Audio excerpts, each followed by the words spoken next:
पंचकोशांचे पांगरुण विवेकहस्ताने काढ़ून। अब यदि हमको ये राग द्वेष के परे चले जाना है तो क्या साधना करें? दो बातें, एक तो living at zero complaint level, और दूसरी do not give your self any choice. जो है उसमें खुश रहो। मोर द चॉइस, जितना ज़्यादा हम अपने को चयन करने का स्वातंत्र देंगे उतने हमारे राग द्वेष दृढ़ हो जाएंगे। पंचकोशांचे पांगरुण विवेक हस्ताने काढ़ून।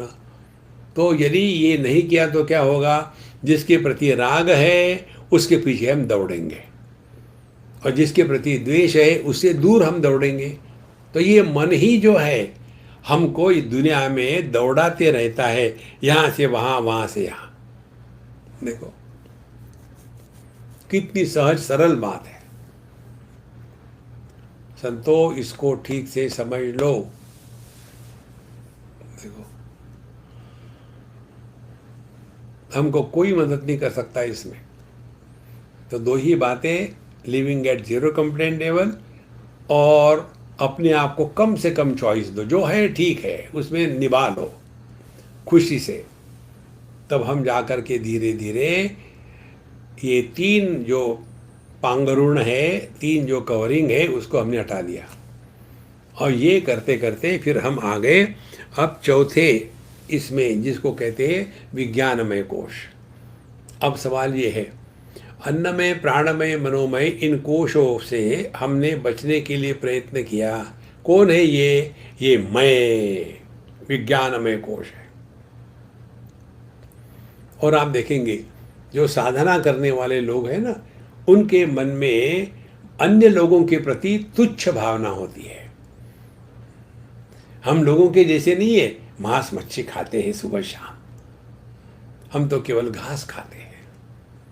हम लोगों के जैसे नहीं है, 10 बजे उठते हैं, हम तो सुबह जल्दी उठते हैं। तो ये जो मय है, अच्छाई का मय, ये अच्छाई का मय सबसे बुरा है। देखो यदि कोई आदमी आलसी होगा तो आलस त्याग करके अपना उद्धार कर सकता है। देखो यदि कोई आदमी गुस्सा करता होगा तो गुस्से का त्याग करके अपना उद्धार कर सकता है। यदि आदमी लोभी होगा तो लोभ का त्याग करके अपना उद्धार कर सकता है। यदि आदमी भोगी होगा तो भोग का त्याग करके अपना उद्धार कर सकता है।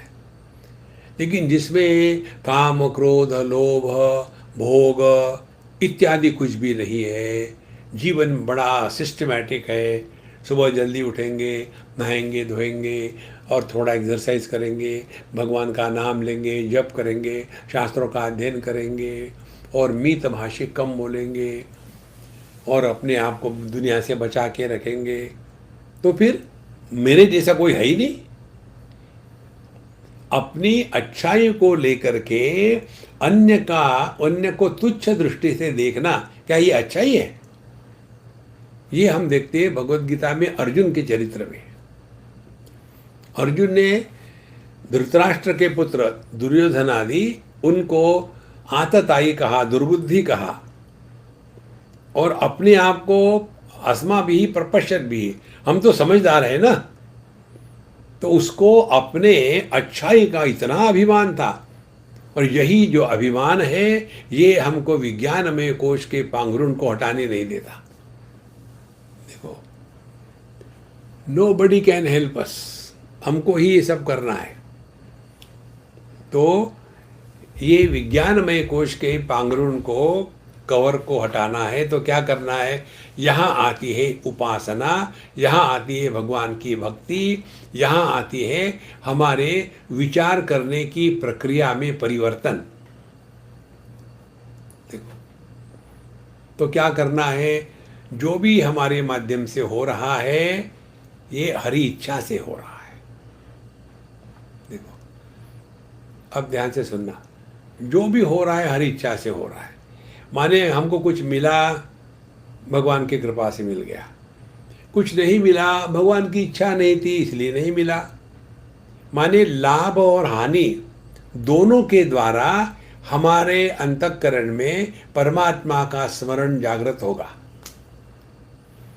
तो जिसके अंतःकरण में हर एक अनुभव का प्रभाव परमात्मा का स्मरण होता है, उसका मैं धीरे धीरे गायब हो जाता है और परमात्मा टेक ओवर कर लेता है।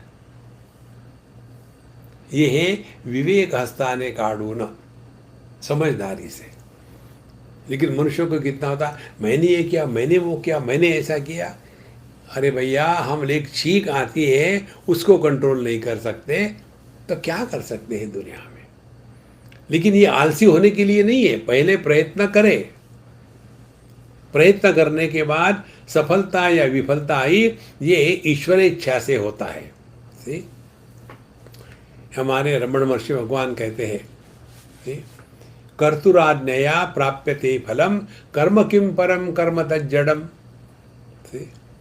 ये तो ईश्वर के अनुग्रह से, ईश्वर की आज्ञा से कर्म का फल मिलता है। कर्म अपने आप में जड़ है। आप चक्कू से सब्जी काटो या चक्कू से किसका गला काटो, ये कर्म में कोई पाप पुण्य नहीं है, वो तो जड़ है अपने आप में। देखो, क्योंकि कर्म की सफलता होती है ईश्वर के अनुग्रह से। आपका प्रयत्न और ईश्वर का अनुग्रह, इसको स्पष्ट समझना है। इसीलिए वेदांत वेदांत करके अपने दिमाग से भक्ति को हटाना मत। देखो, पहले प्रयत्न, समझदारी, ज्ञान, वैराग्य और ये सब होने के बाद भी अपना मैं हटा देना है। उसके लिए ईश्वर के अनुग्रह का हमेशा स्मरण रखना है। देखो, और यदि हमने जीवन में ईश्वर के अनुग्रह को याद रखा तो क्या होगा?